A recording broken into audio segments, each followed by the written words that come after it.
Hi masters, for you మీకోసం ఛానల్కి స్వాగతం సుస్వాగతం. ముందుగా మన జగద్గురువైన బ్రహ్మర్షి పితామహ పత్రిజీ గారికి, మన గురుమాతకి నా ఆత్మ ప్రణామాలు మాస్టర్స్. ఓకే మాస్టర్స్, ప్రతిరోజు మన ఛానల్లోని ధ్యానం, స్వాధ్యాయం, సజ్జన సాంగత్యం జరుగుతుంది మాస్టర్స్. అలాగే ఈ జూమ్ సెక్షన్లో పాల్గొన్న మాస్టర్లకి, యూట్యూబ్లో చూస్తున్న మాస్టర్లకు కూడా ధన్యవాదాలు తెలుపుకుందాం. ఓకే మాస్టర్స్, ఈరోజు మన ఛానల్కి సీనియర్ పిరమిడ్ మాస్టర్ గారైన నాగశ్రీ గారు నర్సాపురం నుంచి వచ్చారు. మేడం గారిని సాదరంగా ఆహ్వానించుకుందాం. ఈరోజు మేడం చెప్పబోయే టాపిక్ పరమ గురువుల యొక్క విశిష్టత. ఈ గొప్ప ఆత్మజ్ఞానం అందించడానికి మేడం గారు వెల్కమ్ చెప్తాం మాస్టర్స్. నమస్తే మేడం, వెల్కమ్ మేడం. నమస్తే. చాలా అద్భుతమైన రోజులు గురు పౌర్ణిమ. ఈ సందర్భంలో ఒక చక్కటి అవకాశం ఇచ్చి గురువుల గురించి తలుచుకోవడానికి అవకాశం ఇచ్చిన ముందు ఫర్ యూ ఛానల్ వాళ్ళకి మనస్ఫూర్తిగా అభినందనలు తెలియజేస్తున్నాను. అలాగే గురువు గురించి చెప్పుకునే ముందు గురువు గారికి ఒక్కసారి నమస్కారం చేసుకుందాం. సోహం గురుదేవానాం ఉత్తమ జ్ఞానదాయకం వాత్సల్య పరిపూర్ణానాం అన్యః హితభాషిణిం. ఎవరైతే ఎల్లప్పుడూ హితాన్నే బోధిస్తారో, ఎవరైతే వాత్సల్యంగా దగ్గర తీసుకుంటారో, ఎవరైతే ఉత్తమ జ్ఞానాన్ని అందిస్తారో అలాంటి గురువులందరికీ నేను సదా దాసోహమే. ఎందుకంటే మన జీవితంలో ఒక గురువుతో ముడిపడి జీవితం ముందుకు వెళ్ళాలంటే చాలా కష్టం. స్కూల్కి వెళ్ళినప్పుడు సైన్స్కో మాస్టరు, లెక్కలకో మాస్టరు, సోషల్ స్టడీస్కో మాస్టర్, ఇంగ్లీష్కో మాస్టర్ ఎలా ఉంటారో అలాగే జీవితంలో కూడా వివిధ ఘట్టాల్లో మనకి దారి చూపించడానికి అనేక మంది గురువుల అవసరం పడుతూనే ఉంటుంది. ఏదైతే మన జీవిత లక్ష్యం ఉందో ఆ లక్ష్యం చేరుకునే వరకు ఏ ఉపదేశంతో అయితే మనకు ఉత్తమ జ్ఞానం లభిస్తుందో అప్పటి వరకు మన ప్రయాణం సాగుతూనే ఉంటుంది. ఇలా ఎందరో గురువులు. ఈనాడు మనం రేపటి రోజు గురు పౌర్ణమి చేసుకుంటున్నాం. గురు పౌర్ణమిని వ్యాస పౌర్ణమిగా ప్రసిద్ధి చెందింది. గురు పౌర్ణమిని వ్యాస పౌర్ణమి ఎందుకు అన్నారు? అసలు గురువు ప్రాముఖ్యత ఏంటి? గురు శబ్దంలోనే ఉంది. గు అంటే చీకటి నుంచి, రు అంటే వెలుతురులోకి తీసుకెళ్లేవారు. చీకటి అంటే అజ్ఞానం. అజ్ఞానం నుంచి జ్ఞానానికి ఎవరైతే తీసుకెళ్ళగలుగుతారో వాళ్ళు గురువు. మనం నేటి ప్రస్తుత కాలంలో గురు శబ్దాన్ని ఇష్టం వచ్చినట్లుగా ఉపయోగిస్తున్నాం. గురు సినిమాకి వెళ్దామా, గురు పార్టీకి వెళ్దామా అంటూ ఆ గురు శబ్దాన్ని సాధారణ పదంలో తీసుకుంటున్నాం. కానీ గురువు అంటే బరువు, జ్ఞానంతో బరువైన గురువు. ఇది మర్చిపోయి మనం చాలా సులభంగా లఘువులైన మనం అంటే శిష్యులమైన మనం ఆ గురు శబ్ద ప్రాముఖ్యతని ఇంచుమించు వాడుక పదంలో వాడేసుకుంటున్నాం. అలా కాకుండా ఎందుకు వ్యాస పౌర్ణమి రోజు ఒకసారి గురువుల్ని ఎందుకు తలుచుకుంటున్నాం, ఎలాంటి వాళ్ళు గురువుగా చెప్పబడుతున్నారనే విషయాన్ని ఈరోజు మనం ఎలాంటి గురువులతో అనుసంధానం అవ్వాలి అనే విషయాన్ని ఈరోజు మనం చర్చించుకుందాం మిత్రులారా. మరి ఆ వ్యాసుడి కన్నా ముందు శ్రీకృష్ణ పరమాత్ముడు, దక్షిణామూర్తి వీళ్ళందరూ ఉన్నారు. మరి గురు పౌర్ణమిని దక్షిణామూర్తి అనో, శంకరాచార్య పౌర్ణిమనో, కృష్ణ పౌర్ణిమనో ఎందుకు అనడం లేదు? వ్యాస పౌర్ణమి అని ఎందుకు అంటున్నారు అంటే ఆ వేదాల నిధిని, ఒకప్పుడు వేదాలన్నీ కలిసి ఉండేవంట. కలిసి ఉంటే అప్పుడు ఆ యుగాల్లో ఉన్న వాళ్ళకి అంత జ్ఞాన సంపన్నులు కాబట్టి ఏ మంత్రం దేనికి ఉపయోగపడుతుంది, ఏ ధ్యానం దేనికి ఉపయోగపడుతుంది, ఏది శాస్త్రం, ఏది భగవంతుని పూజించాలి అనే విషయాలను వాళ్ళకి తెలుసు కాబట్టి అందులోంచి ఏరుకొని వాళ్ళు దానికి సంబంధించిన మంత్రాలను కానీ, పదాలను కానీ, వాక్యాలను కానీ తీసుకునేవారు. ఆ తర్వాత కాలాలకు వచ్చేసరికి అంత జ్ఞాన సంపద మానవుల్లో నశించిపోతుంది కాబట్టి వాళ్ళకి సులభంగా ఉంటుందని వ్యాసుడు ముందుగానే గ్రహించుకొని ఆయన వేదాలని విభజన చేసి 4 వేదాలుగా మన ముందుంచడం జరిగింది. అంటే ఎవరికి ఏది కావాలో అది తీసుకోవడానికి సంసిద్ధంగా. ఒక వేదాలనేనా కాదు, ఉపనిషత్తులు, మహాభారతం పంచమ వేదం. ఆ పంచమ వేదంలోనే మనకి భగవద్గీత అనే ఒక అద్భుతమైన కావ్యం ఉంది, మనకి అద్భుతమైన పుస్తకం ఉంది. ఇలా ఉపనిషత్తులు, వేదాంగాలు ఇలా వివిధ రకాలుగా ఈ వేదాలని మనకి అందిపుచ్చుకోవడానికి సునాయాసంగా మనకి ఇచ్చారు కాబట్టి ఆయన ఎక్కడైనా ఇక్కడ ఎందుకు ఆయన ప్రథమ గురువుగా ఒక గురు పౌర్ణిమ అంటే వ్యాసుని గురించి మనం ఎందుకు చెప్పుకున్నాం? ఈనాడు అందరం కూడా మన ఆ గురు పరంపరలోని గురువులను పూజిస్తాం. అలా కాకుండా కొందరైతే షిరిడి బాబా ఒక పౌర్ణమని, గురు పౌర్ణమి అంటే షిరిడి సాయిబాబా పౌర్ణమని అనుకుంటున్నారు. కాదు మిత్రులారా, ఇది వ్యాస పౌర్ణమి. వ్యాసుడు గురించి ముందుగా మనం తలుచుకోవాలి. ఎందుకంటే ఏ గురువు ఏది చెప్పినా తీసుకునే అంశాలు ఏదైతే వ్యాస మహర్షి విశదీకరించారో అందులోంచే తీసుకున్నారు ఎవరైనా సరే. అందుకే ఆయనకి ప్రథమ గురు తాంబూలం వ్యాస మహర్షికి. ఆ పరంపరకి మనం తప్పకుండా ఆ నమస్కరించుకోవాల్సిన అవసరం ఉంది. మరి ఇలాంటి వ్యాసుడు ఎందుకు అంత గొప్ప జ్ఞాన సంపన్నుడిగా ఎలా పుట్టాడు? ఆ చరిత్ర కూడా ఒక్కసారి చూసుకుందాం ఫ్రెండ్స్. ఎందుకంటే ఇంత గొప్ప అయినటువంటి వ్యాసుడు ఇంత కార్యక్రమం ఎలా చేయగలిగారు? అంటే ఏదైనా మనలో సబ్జెక్ట్ గాని, ఆ జ్ఞానం గాని ఎలా వచ్చింది ఆయనకి? సాధనతో వచ్చిందా? పుట్టుకతో వచ్చిందా? అనే విషయం తెలుసుకోవాలి కాబట్టి ఒకసారి మనం ఏ, వ్యాస మహర్షి పుట్టుక గురించి ఒకసారి చూద్దాం ఫ్రెండ్స్. అద్భుతమైన ఘట్టలు ఇవి. మనందరికీ తెలుసు మహాభారతం రచించడమే కాదు, మహాభారతంలో ముఖ్యమైన ఘట్టాల్లో వ్యాస మహర్షి కూడా ఉంటారు. అది ఇతిహాసం. ఇతిహాసాలు అంటే ఇలా జరిగింది. అది ఊహాజనికంగా రాసినవి కాదు, జరిగినవి చూస్తూ రాసిన వాళ్ళు. అందుకు వాళ్ళు కూడా ఆ ఇతిహాసంలో అంతర్భాగంగా ఉంటారు. జరిగింది యథాతథంగా మనకు అందించారు భావితరాలకి. ఇందులో లేనిది ఎందులోనూ లేదు అని చెప్పబడింది మహాభారతం. అంటే ఏ కాలాల్లో తీసుకున్నా ఆ కాలానికి అనుగుణంగా మహాభారతాన్ని రాయగలిగారు కాబట్టే దాంట్లో ప్రతి వ్యక్తి, ఒక మీరు, ఒక నేను, ఒక వాళ్ళు, ఒక వీళ్ళు కూడా అందులో తీసుకునే నీతి అనేది తప్పకుండా ఉంటుంది. అందుకే అది పంచమ వేదంగా చెప్పబడింది. మరి వ్యాసుడు ఎలా పుట్టారు? పరాశరుడు అనే మహర్షి ఉండేవారు. ఆయన చాలా గొప్ప మేధావి, తపస్వికులు ఆయన. అలాంటి మహర్షి ఒకరోజు యమునను దాటవలసి వచ్చిందంట. ఆ యమునను దాటడానికి వచ్చేటప్పటికి అక్కడ దశరాజు కుమార్తె మత్స్యగంధి ఉందంట. దశరాజులకు చేసే పని ఏంటంటే యమునలో యువతల ఒడ్డు నుంచి అవతల ఒడ్డుకి నావ నడుపుతూ జనాలిటి నుంచి అటుకి తీసుకువెళ్తూ ఉంటారు. తీసుకువెళ్తూ ఉంటే దశరాజు భోంచేస్తూ మత్స్యగంధిని పిలిచి చెప్పాడు. ఆవిడనే మనం భారతంలో సత్యవతిగా కూడా పిలువబడుతుంది. ఆవిడ పిలిసి, "అమ్మ నేను భోంచేస్తున్నాను. వచ్చింది పరాశర మహాశయుడు, మహా తపస్వి, భగవత్సమానుడతను. అలాంటి అతన్ని నిలవండి భోజనం చేసి వస్తాననడం తప్పు. అగ్గి మెచ్చుకున్నాక అన్నం తినకుండా ఆగడం కూడా అంతే తప్పు. అందువల్ల నేను భోంచేస్తాను. నువ్వు కొంచెం అతన్ని అవతల ఒడ్డున దించేయి తల్లి" అన్నారు. ఈ మత్స్యగంధి అని పేరు ఎందుకొచ్చిందంటే ఆవిడ మత్స్యం నోట్లోంచి పుట్టిందంటండి. ఆవిడుంటే కొన్ని చుట్టుపక్కల ఇన్ని యోజనాల వరకు ఆ మత్స్యగంధి యొక్క వాసన కూడా వస్తూ ఉండేదంట ఆవిడ. చాలా అందంగా ఉండేదంట. ఆవిడ పడవ తీసుకొని గురువర్యుల మహర్షిని దాటించడానికి వచ్చిందంట. చూడండి, ఒక అద్భుత కార్యం జరగాలంటే అక్కడ చరిత్ర ఏదో ఒకటి సృష్టిస్తూ ఉంటుంది. అలాంటి ఆ మహా తపస్వికుడి మనసులో ఆమె మీద మోహాన్ని కలిగించిందంట. పరాశరుడు మహాశయుడు మనసులో సత్యవతిని చూడగానే ఒక మోహం కలిగిందంట. ఆవిడకి చెప్పాడంట. చెప్తే, "అయ్యో! మీరు మహర్షులు అలా అనకూడదు. అది మిట్ట మధ్యాహ్నం వేళలో మిట్ట మధ్యాహ్నం సంభోగిస్తే రాక్షస కుమారులు పుడతారు. ఉత్తములైన బిడ్డలు కలగరు. ఇలాంటి స్థితిలో మీరు అడగడం నాకెంతో కష్టంగా ఉంది మహాశయ. అంతేకాకుండా నేను కన్యను. తిరిగి నా తండ్రి దగ్గరికి నేనెలా వెళ్ళగలను? మీరా తపస్వికులు. జరగవలసిన కార్యం జరిగాక మీరు వెళ్ళిపోతారు. అప్పుడు నా పరిస్థితి ఏంటి?" అని ఆవిడ వాపోయిందంట. కానీ అతనుకున్న వ్యామోహం, ఆ మోహంలో ఒక అద్భుత సృష్టి కార్యం అక్కడ జరగాలి కాబట్టి దానికి ఆయన ఒప్పుకోలేదంట. అప్పుడేం చేశారంటే ఆయన మంచు తెరలను సృష్టించాడంట. మిట్ట మధ్యాహ్నం సూర్యుడు మంచు తెరల మధ్యకెళ్ళి అది నిశిరాత్రిలా కనిపించిందంట. అలాంటి నిశిరాత్రిలో ఆవిడతో కలయడం వల్ల ఒక బిడ్డ జన్మించాడంట. ఆవిడ అడిగింది కదండీ! నేను కన్యను, నా తండ్రి దగ్గరికి ఎలా వెళ్ళను అని. అందువల్ల సద్యోగర్భంలో బిడ్డ పుట్టాడు. అంటే ఇలా బిడ్డని చేతిలో తీసుకోగానే బిడ్డ సద్యోగర్భం అంటే పుట్టగానే ఇంత ఎదిగాడంట. ఇంతున్నాడంట. ఇంతుంటే ఆయన చెప్పాడు, "నువ్వు కన్యత్వాన్ని నీకెక్కడ ఇది లేదు. మానసపుత్రుల్లా నీ చేతుల్లో బిడ్డ వచ్చాడు కాబట్టి సద్యో గర్భాన పుట్టాడు. అందువల్ల 9 నెలలు మోయలేదు ఆవిడ. అప్పటికప్పుడు పుట్టిన బిడ్డ.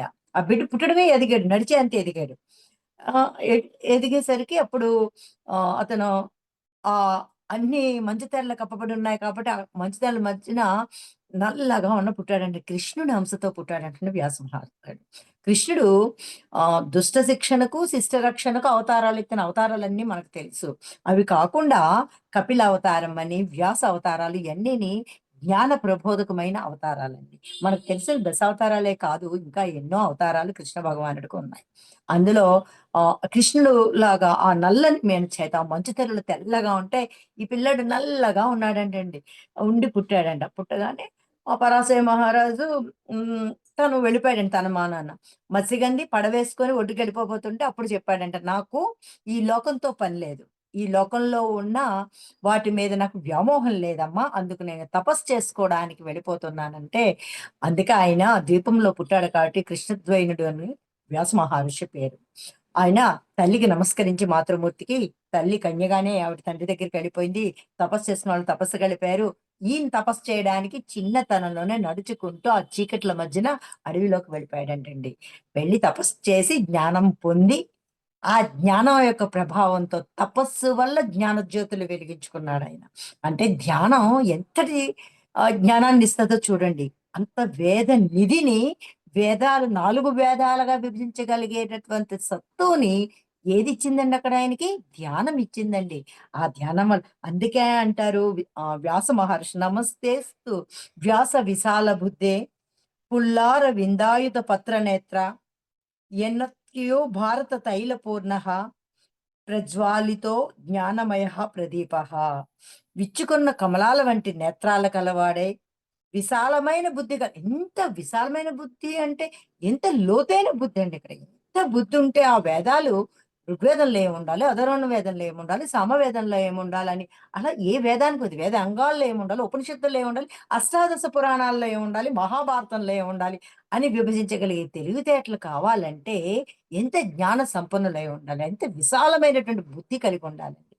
అలాంటి వ్యాసుడు మహాభారతం అనే నూనెతో జ్ఞాన దీపాన్ని వెలిగించాడు.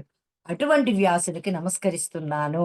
అందుకే గురు పరంపరలో వ్యాస పౌర్ణమి అని పిలువబడుతున్నప్పుడు ఏ గురువుల గురించన్నా మనం మాట్లాడుకుంటే, ఇప్పుడు మన ధ్యాన గురువు పత్రిసారిని తీసుకుందాం. ఆయన తీసుకున్న ధ్యానం ఎక్కడ? ఎక్కడి నుంచి తీసుకున్నారు ధ్యానం? వేదాల్లోంచి. వేదాలు ఎక్కడి నుంచి వచ్చాయి? రాయబడే కాదయి శృతులు వినిపించబడ్డాయి. భగవంతుడు స్వయంగా ఏ చైతన్యంలో అయితే తిరిగి మనందరం కలవాల్సిన అవసరం ఉందో, ఏ ఆత్మ చైతన్యం నుంచి పుట్టామో, ఏ ఆత్మ చైతన్యం యొక్క శకలాలం మనం తిరిగి ఎక్కడికి చేరాలనుకుంటున్నామో, ఆ దివ్యవాణి వినిపించినటువంటి జ్ఞాన సౌరభాలే వేదాలు.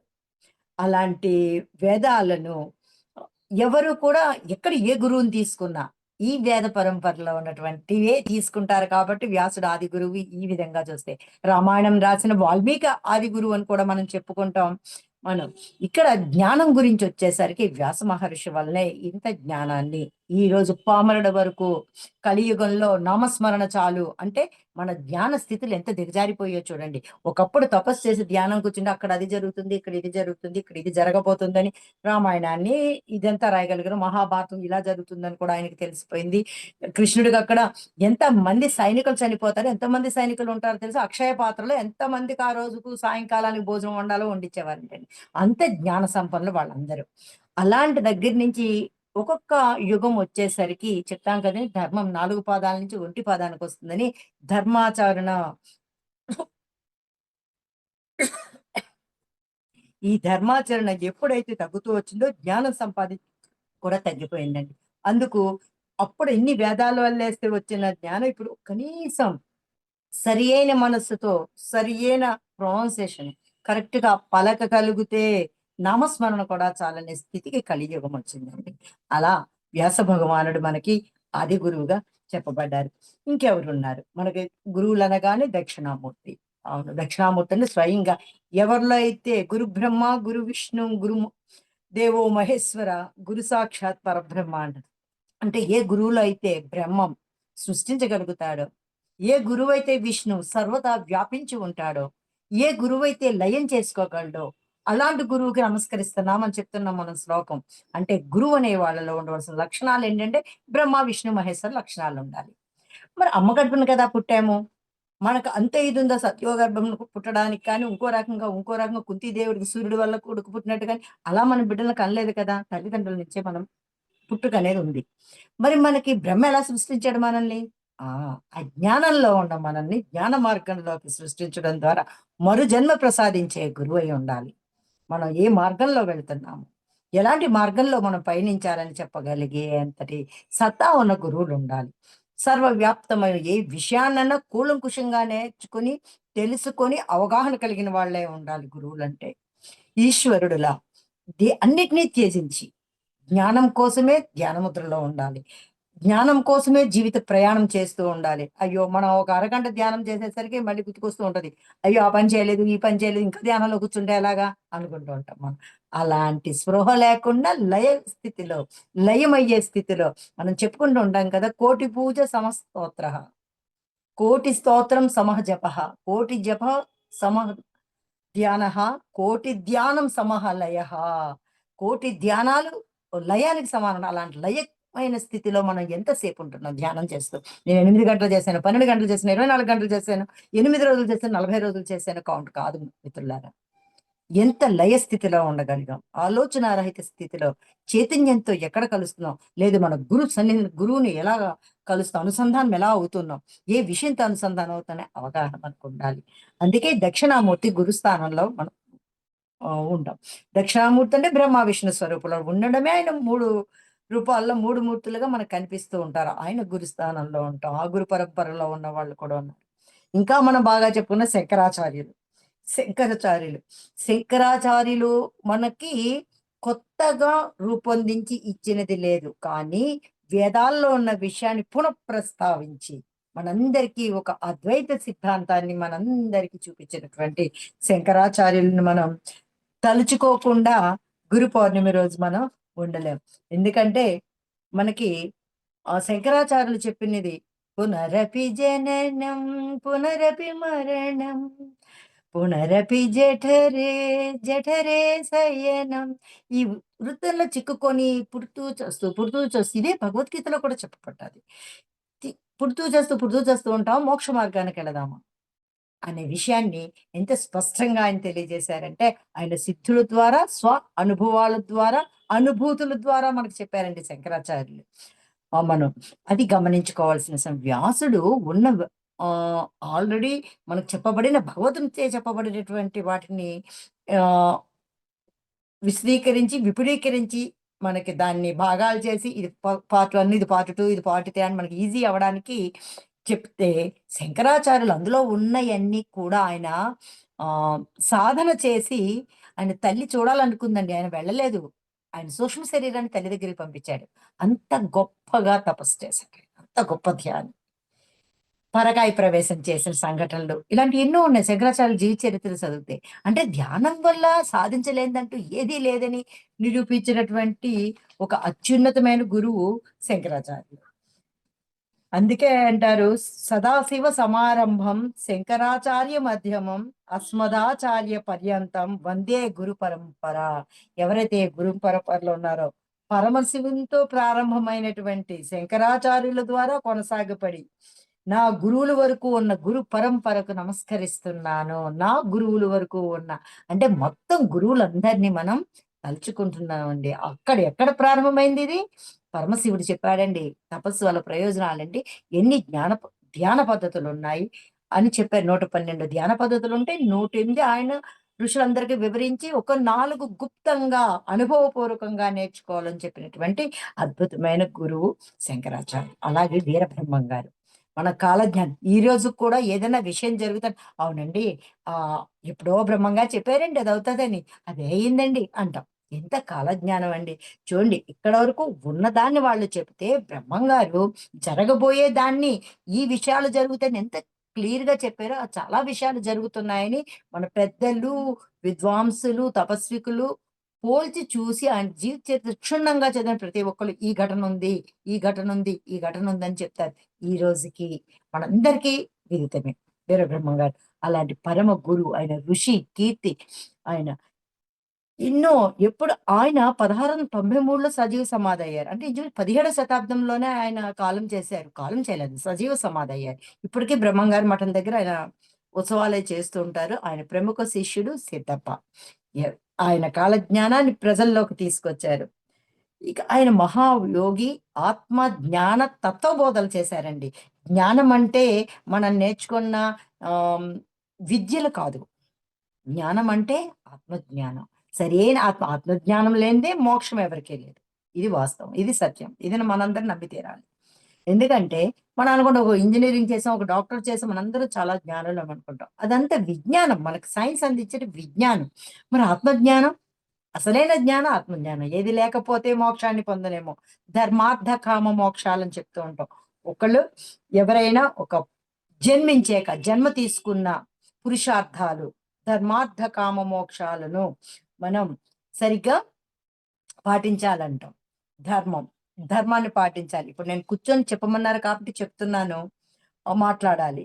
అదే నేను వినడానికి వచ్చాను అనుకో, అక్కడ నా ధర్మం మారిపోతుంది. నేను ఎదురుకుండా కూర్చొని ఇక్కడికి వచ్చిన మాస్టర్ ఏది చెప్తే అది నేను వినాలి, అది నా ధర్మం. ఒక తల్లిగా నేను కూతురు ముందు నిలబడ్డాను అనుకోండి, ఒక తల్లి కూతురు కొడుకు ముందు నిలబడితే తల్లిగా ధర్మం, భర్త ముందు నిలబడితే భార్యగా ఒక ధర్మం, మనవల ముందు నిలబడితే అమ్మమ్మగా ఒక ధర్మం, అత్తగా ఒకళ్ళ ముందు నిలబడితే అత్తగా ధర్మం. ఈ ధర్మం క్షణ క్షణం మారుతూనే ఉంటుంది. ఇదే రైట్ అని చెప్పలేం. ఆ ధర్మం మారుతూ ఉంటుంది. అంటే ఎవరైతే వ్యక్తి ధర్మాన్ని, వృత్తి ధర్మాన్ని, సామాజిక ధర్మాన్ని ఇది పాటించాలి. మొదటి కర్తవ్యం అది. ఎన్న ఈ ధర్మాన్ని వదిలి ఇంకోటి చేస్తామా అనుకుంటే రాణించలేవండి. స్వధర్మం ఫస్ట్ అని చెప్తారు భగవద్గీత. శ్రీకృష్ణుడు కూడా అదే చెప్పాడు. జగద్గురు శ్రీకృష్ణుడు కూడా అదే చెప్పారు. అందుకే గురువులతో అనుసంధానం అవ్వాలండి. గురువు ఏం చెప్పారు, ఎవరి దగ్గర నుంచి ఏది తీసుకోవాలి. అందుకే పత్రిసాటిలో ఉన్న ఒక అద్భుతమైన గుణం ఏంటంటే, నేను చెప్పిందే కరెక్ట్, పిఎస్ఎంలోనే ఉండాలి, ఇదే కరెక్ట్ అని ఆయన ఎప్పుడూ చెప్పరండి. జ్ఞానం చెప్పడానికి అనేక సంస్థలు ఉన్నాయి, అందులో పిఎస్ఎస్ఎం ఒకటి అని చెప్పిన అద్భుతమైన గురువు అండి. ఎవరైనా సరే ఈ రోజు గురువులు అయ్యి కొంచెం పేరు వచ్చిందండి అనుకుంటే నేనే గొప్ప, నేను చెప్పిందే కరెక్ట్, మిగిలి చెప్పిందంతా తప్పు, ఆడికేం తెలుసు వీడికేం తెలుసు అని మాట్లాడతారు. ఏమీ తెలియని వాళ్ళు కూడా. కానీ అన్ని తెలుసుకుని కూడా అందరినీ గౌరవించడం అనేది అద్భుతమైన గుణం అండి. మనం సార్ దగ్గర నుంచి అది తీసుకోవాలి. అలా ఎవరితో అనుసంధానం అవ్వడం అంటే, నా గురుగారు కళ్ళలో కనిపించారండి, ఎదురుకుండా ఉన్నానండి, ఇది అనుసంధానం కాదు మై డియర్ ఫ్రెండ్స్. ఆయన యొక్క లక్ష్యాలు, ఆయన యొక్క జ్ఞానాన్ని, ఏ గురువునైతే నమ్ముకొని మనం ముందుకు వెళ్తున్నామో ఆ గురువుని. నేను చిన్నతనంలో సత్సాయిబాబా డివోటీని, అమ్మమ్మ వాళ్ళందరూ డివోటీలు. సత్సాయిబాబా సేవ చేసేవారు. అందులో సత్సాయిబాబా ఇంకా సమితిల్లోనూ అక్కడ ఉండేవాళ్ళు. అక్కడ ధర్మం భజన చేయాలి, శాకాహారులుగా ఉండాలి, ఉదయం లేచి 21 సార్లు ఓంకారం చేస్తూ ధ్యానం చేయాలి. ఇలాంటి విషయాలు అక్కడ అనుసంధానం అయ్యాం మేము. అది అయ్యి ఆధ్యాత్మికంగా పురాణాలు వినడం. ఆయన కూడా కృష్ణుడి గురించి, రాముడి గురించి అన్నంతకాలం నేను భగవంతుడని చెప్పలేదండి. ఆయన భగవంతుడిగా పూజించే టైంకి వస్తాం. ఏంటంటే శిష్యులు గొప్పగా ఉన్నప్పుడు గురువు యొక్క గొప్పతనం మనకి తెలుస్తుంది. శిష్యుల వలన మాత్రమే గురువు యొక్క గొప్పతనం తెలుస్తుంది. లేదంటే అన్నీ తెలిసిన జ్ఞానులు నేను గొప్పవాణ్ణని ఎవరు చెప్పుకుంటారండి? అన్నీ తెలిసిన జ్ఞానులే కదా గురువులుగా అవుతారు. మరి నేనే గొప్పవాణ్ణని ఏ గురువు చెప్పుకుంటారు? చెప్పరండి. ఆ గురు పరంపరలో ఆళ్ళ అడుగుజాడల్లో నడుస్తున్న శిష్యులు మన గురువు గురించి మనం చెప్పుకోవాలి. అందుకు అద్భుతమైన ఉదాహరణ రామకృష్ణ పరమహంస గారు. ఒక వివేకానందుడు వచ్చి చెప్పే వరకు, ఆయన రామకృష్ణ మఠాలు స్థాపించే వరకు రామకృష్ణ పరమహంస ఒక తపస్వికుడుగానే తెలుసు. ఉత్తమ జ్ఞాన బోధకుడుగా మనకి ఎప్పుడు తెలిసిందండి?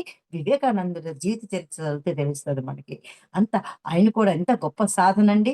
సాక్షాత్తు మహంకాళి అమ్మవారిని ఎదుర్కొండా నిలబెట్టుకోగలిగాడు. అమ్మవారి ప్రత్యక్షంగా ఆయన కనిపించేదంట, మాట్లాడేదంట. అంటే ఆయన అనుకున్న గురువుతో అనుసంధానం అయ్యాడు. ఆయన మాట్లాడుతున్నారు, ఆవిడతో మాట్లాడి తీసుకొని అప్పుడు అంతటా ఉన్నదాన్ని విగ్రహంలో ఎక్కడ చూడను అనుకున్న ఆఖరికి జ్ఞానం వచ్చాక అప్పుడు ఆయన విగ్రహాన్ని వదిలి ఆ ఎక్కడ చూసినా ఉన్నారు. అందుకే భక్తి మార్గంలో కూడా మోక్షాన్ని పొందొచ్చండి. ఎలాగంటే ప్రహ్లాదుడిలా భక్తిని ఉండాలి. ప్రహ్లాదుడు భక్తిలా ఉన్నప్పుడు మనం మోక్షాన్ని పొందుతాం. ప్రహ్లాదుడి భక్తి అంటే అందుగలడిందు లేడని సందేహంబు వలదు, చక్రి సర్వోపగతుండని తండ్రి నీ విష్ణువు ఇక్కడున్నాడా? ఇక్కడున్నాడా? ఇక్కడున్నాడా చూపు అని అడుగుతుండే, ఎక్కడైనా ఉంటాడంటే స్తంభం పగలగొడితే స్తంభంలోంచి నృసింహావతారం వచ్చింది. అంటే ఎంత గాఢ భక్తి చూడండి. ఎంత లయమయ్యాడు ఒక పనిలో. అదే ధ్యానం కదా! అదే తపస్సు కదా! లయమే తపస్సు కదా! లయమే ధ్యానము కదా! మరి ఆయన లయమయ్యాడు భగవంతుడిలో. ఇక్కడ ఉన్నాడు, అక్కడున్నాడు, ఇక్కడ ఆ విగ్రహంలో కాదు, ఎక్కడ చూసినా నిందుగలడందు లేడని సందేహము వల్ల. ప్రతి దాంట్లో ఉన్నాడు. ఈ సెల్లో ఉన్నాడు, నాలో ఉన్నాడు, మీలో ఉన్నాడు. ఆ ఆలోచన ఎప్పుడైతే వచ్చిందో లయ స్థితిలో ఉంటున్నాం మనం. కూర్చున్నంత సేపే కాదు, ఏ పని చేసినా ధ్యానంగా ఉండాలని ఉన్నటువంటి అంత అద్భుతమైన భక్తి ప్రహ్లాద భక్తి. చూడండి, అలాంటి భక్తితో ఆయన అలాంటి లయకారంతో ధ్యాన స్థితిని పొందగలిగారు ప్రహ్లాదుడు. ఇలా ఎంతమంది గురువులండి.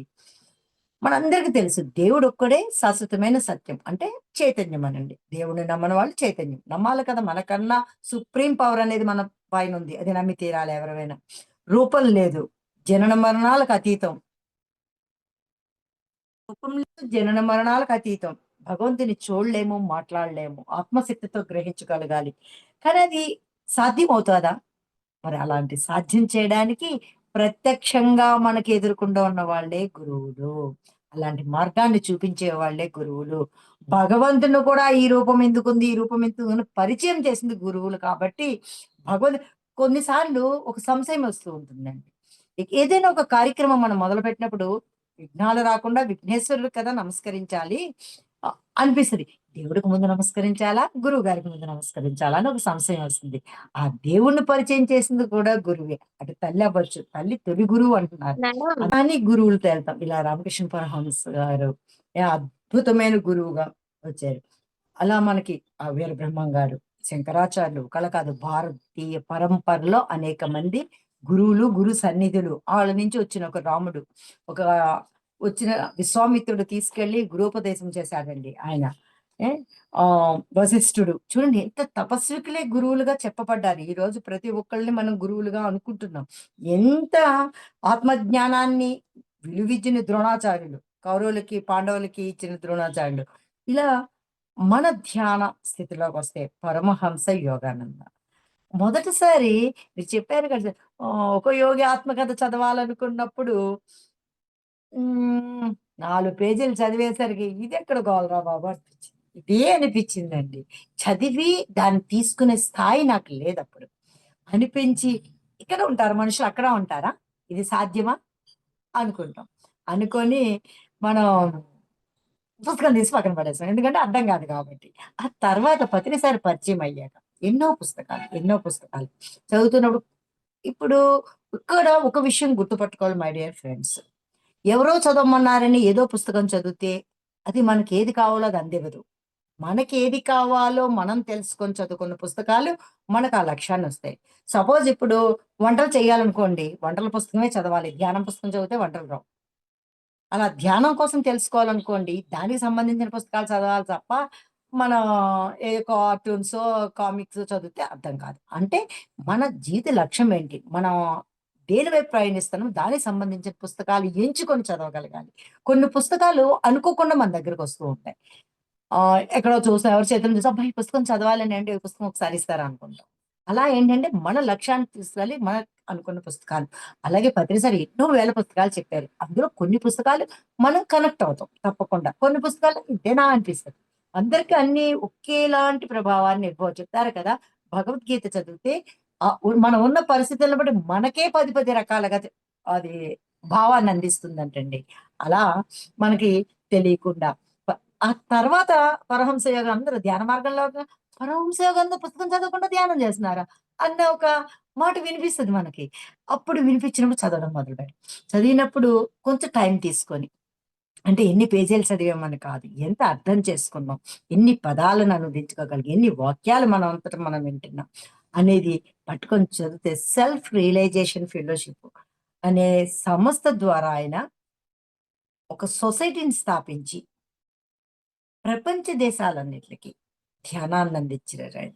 మొట్టమొదటి సంస్థని ఆయనే పెట్టారండి. ఆయనకన్నా ముందు మనకి వివేకానందుడు. వివేకానందుల వారు మొట్టమొదటి భారతదేశ సన్యాసిగా ఆయన ప్రపంచ దేశాలకెళ్ళి ఆయన మృదు మధురమైన భాషతో ఆయన మాట తీరికి ప్రపంచం అంతా తల వంచింది. ఆయనకి అలా తీసుకెళ్తే ఒక సంస్థలను స్థాపించి సాధకులను తయారు చేసిన ఘనత అయితే మనకి పరమహంస యోగానంద గారికి దక్కిందండి. ఆయన యోగాభ్యాసాన్ని పాశ్చాత్యులకు పరిచయం చేసి భౌతిక వాదాన్ని భారతీయుల ఆధ్యాత్మికతను సమన్వయపరిచే పాత్ర పోషించారు. అంటే పాశ్చాత్యుల యొక్క పోకడలకి, యోగాకి ఈ ఆధ్యాత్మిక ప్రయాణం భారతీయ ఆ రెండిటికి మధ్యన ఒక బ్రిడ్జ్ లా ఆయన ఉపయోగపడ్డారు. అందుకు పరమహంస గారు అంతా దానికి ఆయనకి ఎంత జ్ఞానం ఉండాలి. రెండిట్ల మీద పట్టు ఉండాలి. అప్పుడు కానీ ఇది సాధించలేం కదా! అలా చేసి ఆయన యోగ పితామహుడుగా ప్రపంచంలో చేశారు. అలాంటి యోగానంద పరమహంస కథ చదువుతున్నప్పుడు ధ్యానం చెయ్యాలనే ఒక జిజ్ఞాస. ఏదో నేర్చుకోవాలి, ఏదో చెయ్యాలనే ఒక కోరిక. పత్రిసారి పరిచయం చేసిన ధ్యానం వల్ల, ధ్యానంలో కూర్చోవడం నేర్చుకుంటే, ఇలాంటి చదవడం వల్ల, ఇలాంటి పుస్తకాలు చదవడం వల్ల, ఇలాంటి సాధన చేయడం వల్ల, అలాగే ఓషో గారి పుస్తకాల ప్రభావం కూడా చాలా ఉందని చెప్పాలి. గురువు గారిని ప్రత్యక్షంగా చూడకపోయినా. ఇక్కడ గురువులు కూడా ప్రత్యక్షంగా మనం గురువులు ప్రత్యక్షంగానే ఉంటేనే మనం ఆళ్ళ నుంచి జ్ఞానం పొందుతామా? అనే ప్రశ్నకి సమాధానం పంచుకుందాం. గురువులు అంటారు కదా! మర్కట మార్జాల మకరంగా కూడా శిష్యుల మీద ప్రభావాన్ని చూపిస్తారు. మార్జాలం అంటే ఏంటి? పిల్లి. ఏ మార్జాల గురు పద్ధతి ఏంటి? అంటే పిల్లి ఎక్కడికైనా సరే వెళ్ళినప్పుడు పిల్లల్ని వదిలి ఎళ్ళదండి. తన నోటితో పిల్లల్ని పట్టుకొని అది ఎన్ని చోట్ల తిరిగితే అన్ని చోట్లకి మారుస్తూ ఉంటుంది. మనం ఏదైనా సామాను సర్దుకుంటున్నప్పుడు కూడా మనల్ని అంటూ ఏంటి పిల్లిలా అన్ని సార్లు సర్దుతున్నావు అంటారు. అలాగే కొందరు గురువులు శిష్యులుగా స్వీకరించిన వాళ్ళని వదలకుండా పట్టుకొని వాళ్ళెక్కడికెళ్తే అక్కడ తిరుగుతూ ఉంటారండి. అలా కూడా గురువుల యొక్క ప్రభావం మన మీద ప్రసరిస్తూ ఉంటుంది. అదే విధంగా కోతులు. మర్కటాలంటే కోతులు. అవి చూడండి పిల్లల్ని ఎప్పుడు అవి ఇలా పట్టుకోవు. పిల్లలే తల్లిని పట్టుకుంటాయి. ఎక్కడికైనా ఎళ్ళాలన్నప్పుడు పొట్టను పట్టుకుంటే ఎంత దూకినా, ఎంత దూరం ఎళ్ళినా కూడా అవి వదలకుండా గట్టిగా పట్టుకుంటాయి. అలా కొన్నిసార్లు గురువు దగ్గర నుంచి మనం తెలుసుకోవాల్సిన విషయాలున్నప్పుడు మనం గట్టిగా పట్టుకోవాలి. మర్కటాల్లా వదలకూడదు. ఆళ్ళు పట్టుకోరు. అయినా మనం పట్టుకున్న వాళ్ళ ఎనకాల సాధన కోసం మన ప్రయాణం మనం చెయ్యాలి తప్పకుండా. అలా చేసినప్పుడు మనకి గురువు నుంచి నేర్చుకోవాల్సిన కొన్ని విషయాలు మనకి బయటకొస్తాయి. కొన్ని సార్లు మకరం. ఒక్కసారి మొసలి పిల్లల్ని పెట్టాక, లేదా గుడ్లు పెట్టాక పొదగదండి. ఏమీ చేయదండి. దూరం నుంచి కనుసన్నల నుంచే వాటిని గమనించుకోవడం ద్వారా వాటిల్ని వృద్ధిలోకి తీసుకొస్తుంది. అలాగే కొందరు గురువులు మన దగ్గరికి రాకపోయినా, వాళ్ళ యొక్క కరుణ, కటాక్షాలు మన మీద ఉన్నప్పుడు కొంత జ్ఞానాన్ని మనం పొందగలుగుతాం. అలాగే స్పర్శ ద్వారా ఎందుకు పత్రిసారొచ్చినా, మరొక గురువులొచ్చినా పట్టుకోవాలని తహతహలాడతాం. కాళ్ళు పట్టుకొని షేక్ హ్యాండ్ ఇచ్చి ఎందుకెళ్తామంటే, స్పర్శ ద్వారా కూడా మనం కొంత జ్ఞానాన్ని పొందగలుగుతాం. చూపు ద్వారా, స్పర్శ ద్వారా, మాట ద్వారా ఇలా ఎన్నో రకాలుగా గురువు దగ్గర నుంచి జ్ఞానాన్ని పొందడానికి అవకాశాలున్నాయండి. ఉండవలసిందల్లా మనం సంసిద్ధంగా ఉండడమే. మనం తయారుగా ఉన్నప్పుడే మనకి అలాంటి స్వీకరించడానికి మనం స్వచ్ఛంగా, నిశ్చలంగా ఖాళీగా ఉంటే గురువులు అందించిన సందేశాలను మనం తీసుకోగలిగే స్థాయికి మనం వెళతాము. అందుకే తప్పకుండా మనం ముందు మనల్ని మనం శుద్ధి చేసుకోవాల్సిన అవసరం ఎంతైనా ఉంది. అందుకే దాజీలు చెప్పారు ఆర్ట్‌ఫుల్‌నెస్ మెడిటేషన్‌లో ముందు మనం శుద్ధవ్వాలి. మనలో ఏదన్నా ఉంటే కొత్తయి ఎలా వస్తాయి? అందువల్ల మీరు ఆత్మశుద్ధి చేసుకోవాలి. అంతర్గతంగా అంతా మనకి ఖాళీ అవుతే కొత్త విషయాలు చేర్చుకోవడానికి ఉంటది కాబట్టి, వాళ్ళు చెప్పే ప్రక్రియలో మన అంతర్గతంగా శుద్ధి చేసుకునే ప్రక్రియ కూడా ముందొస్తుందండి ఆర్ట్‌ఫుల్‌నెస్‌లో. అలా ఒక్కొక్క ధ్యాన విధానంలో ఒక్కొక్క విషయం మనకి క్రియాయోగంలో ఒకలాగా ఇలా చెప్తూ ఉంటారు కదా మనకి. అలా వస్తూ ఉంటుందన్నమాట. అలా ఉండాలి. నాకు ఎక్కువ ప్రభావం చూపినటువంటి రచనలలో చదివిన పుస్తకాల్లో నాకు ఓషో గారి రచనలు. ఆయన చెప్తారు ఆహ్, అన్నీ సమానమనే విషయాన్ని. అంతా సమానమనే విషయాన్ని. అయ్ ఆహ్, చిన్న ఉదాహరణ ప్రేమ ఎలా ఉండాలంటే శ్వాసలా ఉండాలంటారు. నువ్వు మురికిలో ఉన్నప్పుడు శ్వాస పీల్చుకోవడం మానేస్తావా? ఎక్కడికో వెళ్తున్నాం. బయట చాలా దుర్గంధం ఆ కాలంలో వస్తే ఏం చేస్తాం? చెంగా అడ్డు పెట్టుకుంటాం. కర్చీఫ్ ఏదో అడ్డు పెట్టుకుంటాం, దాటేస్తాం. కానీ శ్వాస పీల్చుకోవడం మానం కదా! ప్రేమ కూడా అలాగే ఉండాలి. అందరిని సమానంగా ప్రేమించు. ఆళ్ళు బాలేదు, ఈళ్ళు మంచిగా లేరు, ఆళ్ళు నల్లగా ఉన్నారు, వీళ్ళకి మాట్లాడడం రాదు, వాళ్ళు తిట్టారు నన్ను అని అలాంటి భేదభావం ఉండకూడదు. సమానంగా ఉండమని చెప్తారు. అందులో ఓషో గారు అసలు స్వేచ్ఛ ఉండాలి, అక్కడ బాధ్యత ఉండాలని. అసలు ఎంత అద్భుతంగా చెప్తారు అంటే ఆయన పుస్తకాలు అయన్నీ కూడా ఆహ్ చాలా, చాలా జ్ఞానాన్ని మనం తీసుకోగలుగుతాం. అలా గురువు సన్నిధి. ధ్యానం చేయడం మొదలుపెట్టాక చాలా రోజులు ధ్యానం చేస్తున్నా గంట చేయాలి, 3 గంటలు చేయాలి ఇట్లా చెప్తుంటే చేస్తూనే ఉన్నా. కానీ నాకు గురువుల యొక్క పరంపరతో, గురువులతో అనుసంధానమైంది. నేను బ్రహ్మంగారి గుంటూరు బ్రహ్మంగారి మఠం నుంచి ఒక మంత్రం తీసుకున్నాక. మంత్రోచ్చరణతో నేను ధ్యానం చేసినప్పుడు గురువులతో అనుసంధానం అయ్యాను అన్న విషయాన్ని, నా అనుభూతిని మీతో షేర్ చేసుకుంటున్నాను తప్పకుండా. కొన్నిసార్లు ధ్యానం చేసినప్పుడు మనకి ఏమనిపిస్తుందంటే, అది మన సంకల్పమా? మన కోరిక? మన ఇచ్చ ఇలాంటివి కూడా మనకు అనుభవాల్లా అనిపిస్తూ ఉంటాయి. అందువల్ల ధ్యానం లోతులకెళ్ళాక అనుభూతులుంటాయండి. అనుభూతులుంటాయి. వాటిని వ్యక్తపరచడం కూడా కొంచెం కష్టమే. Present is a presentation. Jan గురువులు చెప్తారు, ఈ క్షణంలో ఉండాలి. ఈ క్షణంలో ఉండాలి. ధ్యానం చేసుకునే వాళ్ళ లక్షణాలు ఈ క్షణంలో ఉండాలి. అప్పుడే ఆనందమైన జీవితం ఉంటుంది. వెనక్కెళ్ళామనుకోండి, భూతకాలంలోకెళ్ళామనుకో, సంతోషం అవ్వచ్చు, కష్టం అవ్వచ్చు గుర్తుకొస్తది. ఎప్పుడో 10 ఏళ్ల క్రితం ఎవరేమన్నారో కూడా మాటలు గుర్తుకొస్తే మనం అప్పుడు ఇలా అన్నారండి అని అనుకుంటూ ఉంటాం. ఒకవేళ ఆనందకరంగా అప్పుడు మనల్ని చూసారంటే ఆళ్ళు చాలా చూసారండి అప్పుడు. ఇప్పుడు అలా చూడట్లేదండి. మళ్ళీ దానికొక కొసమెరుపు ఏర్పడుతున్నారు. అలా మనం వెనక్కెళ్ళిన కష్టము, నష్టము, సుఖము, దుఃఖము అనేది తీసుకుంటుంటాం భవిష్యత్తు. ఈరోజు ఇలా ఉంది, రేపు ఎలా ఉంటామండి? వెనకాల ఏమి డబ్బులు లేవు. రేపు ఆడపిల్ల పెళ్లి చేయాలి. అబ్బాయికి ఉద్యోగం లేదు. ఎలా ఉంటాం? భూతకాలానికెళ్ళినా కష్టమే, భవిష్యత్తుకెళ్ళినా కష్టమే. మనం ఏది కోరుకొనైతే ధ్యానం చేస్తున్నామో, ఏది కోరుకుంటున్నామండి? ఆనందంగా ఉండాలి, ఆరోగ్యంగా ఉండాలి. అవి 2 ఎప్పుడూ మనతోనే ఉండాలి అనుకుంటే, ఈ క్షణమే నిజమని, ఈ క్షణం సాధన, ఈ క్షణం పని, ఈ క్షణ ధర్మం, ఈ క్షణం తెలుసుకున్న సత్యం మీద మనం నిలబడగలిగితే ఆనందంగా, ఆరోగ్యమైన జీవితాన్ని గడుపుతూ ఉంటాం. అంటే భవిష్యత్తు గురించి ఆశలుండకూడదు. జరిగిపోయిన కాలం గురించి వ్యధలు ఉండకూడదు.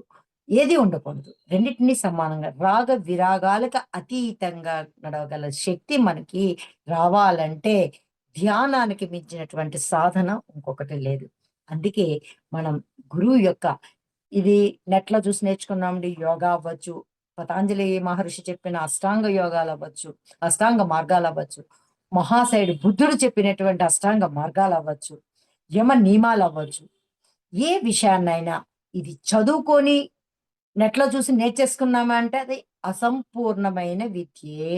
ఎందుకంటే ఆధ్యాత్మిక విద్యకి గురువు యొక్క సాధన, గురువు యొక్క మార్గదర్శకత్వం ఎంతో అవసరం.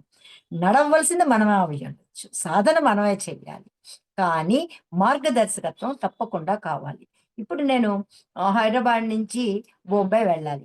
బొంబాయి వెళ్ళాలంటే ఎలా వెళ్ళాలి?